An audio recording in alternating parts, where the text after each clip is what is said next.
Under the scorching sun of Egypt, a mighty military column advances into the heart of the Giza Desert. One by one, tanks move steadily through the golden dunes, heading towards the Great Pyramids.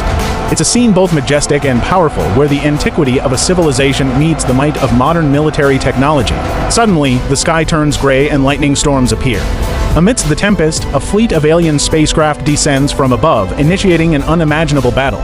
Brilliant blue lights from the ships illuminate the desert, confronting the tank battalion and opening a war between the past and the future. In the command center, a female commander issues orders. The bay doors of a large transport vehicle open, and a new squadron of war machines rolls out, creating a spectacular ground assault. But the enemy remains undeterred. They unleash a secret weapon: combat robots. They emerge, raising their energy weapons, ready for an unyielding confrontation with the tanks. The tanks fire, their shells tearing through the air, but seemingly to no effect. A massive alien mothership appears overhead, overwhelming all resistance. In a moment of desperation, the commander makes a bold decision: ready the EMP package. This is the final battle for the fate of Earth, a war between humanity and an alien technology. Will the might of humankind be enough to stand against this unseen enemy?